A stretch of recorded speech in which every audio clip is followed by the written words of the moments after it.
first touchdown round robin next. Believe we hit 2 of these legs last week. That's the second time in 3 weeks that this has happened, and dangerously close to times 3. Yeah. I mean, I should have known Devontae Adams is the top red zone back in the NFL. So should have known it wasn't going to be Kyron Williams, but he was like plus 400 for the first TD. Kyron was like 500, almost the same probability. I couldn't do it, but yeah, times 2. That's our second in the past 3 weeks. Maybe getting a little momentum here. Let's see if we can build on it. This one is going to be a little bit chalky here, but there's some tough matchups on the board this week, and there's also some games where there are, 5 options on each team who you think could score the first touchdown. So I think best to avoid those. So let's go through these 5 right here. Starting with Jonathan Taylor, the number 1 probability in our predictions for the whole week at 18%, playing the Jags. Talked about how he slowed down a bit the past couple games. Basically got 3 games worth of production in Berlin, and now he's had 143 yards and no TDs over his past 2.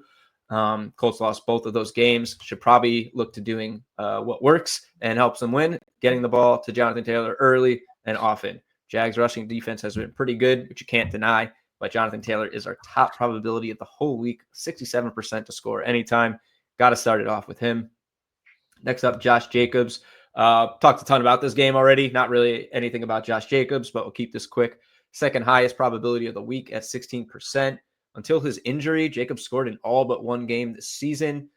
He has not since he left that game early in week 12.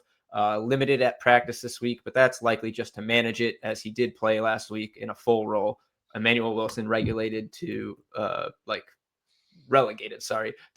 just a handful of touches. So they're going to go back to Josh Jacobs as the top back. Packers have opened the touchdown scoring 8 times this season. We just talked about how we love the Bears, but the Packers are touchdown favorites, and we'll back the model here. Derrick Henry, 15% versus the Steelers. Another straight from the top 5 overall this week. Henry's on a roll, 4 touchdowns in his past 3 games. Lamar has not looked good. They should try and establish the run early and take a quick lead on Pittsburgh in a pivotal division game. Just talked about how Pittsburgh got rolled over for one of the worst rushing performances they've ever seen. Steelers have looked anemic lately, not moving the ball well. Little hiccup for Baltimore last week, but they've got a few extra days of rest. For the most part, the defense has been good over the past month and longer. Next up, RJ Harvey, 14% versus the Raiders. He's sitting just outside the top 5 on NFL Sunday and making his debut in the first touchdown round robin. Harvey's fresh off a 2 TD game, back-to-back games with double-digit carries. He's firmly in the RB1 position. Just 6 carries for Jaleel McLaughlin in each game since J.K. Dobbins' injury. So you're not really concerned about him ceding too much work. Gets a lot of receiving looks and is very efficient there. And, maybe famous last words here, but you're not concerned about the Raiders scoring first against this Broncos defense. Let's back the team's leading scorer and our highest probability in this game. And who else? Chris Rodriguez. We got him an edge on 1, on 2, on 3.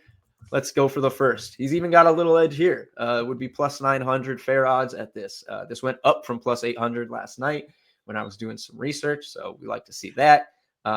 Straight from the waiver wire into the round robin. 2 guys with a debut this week. Pretty nice. So many edges on him. We have to have him in here. Vikings are a disaster. 6 points over their last 2 games. 4 touchdowns total on their 4-game losing streak. 3 of those came in the fourth quarter. So again, I don't think you're overly worried about them finding the end zone first. If it's Brosmer or McCarthy, just has looked awful lately, even against this Commanders defense. I know it's not good, but C-Rod's the lead back here. Like I said, we're getting a touch of value at plus 950 and 10%. He's a hot pick for the model this week. Let's close it out with him. Plus 17-17 for the anytime TD parlay. A lot of juice on Jonathan Taylor. If you don't like playing something like that, you could leave him out. Still be pretty good odds, probably plus 1,200, 1,300 or so. Let's see if we can get at least our 3rd times 2 in the past month. Good for Chris and RJ making their debut. Big name, man. You got to reward what they've done in recent weeks. League winners right here. Fantasy league winners. Going to get some extra love on the show. Yeah, man, that's how it should be. All right. Good luck to all first touchdown round robiners this weekend. We've been just on the precipice of greatness with that a couple straight weeks, it feels like. So hopefully this is the week.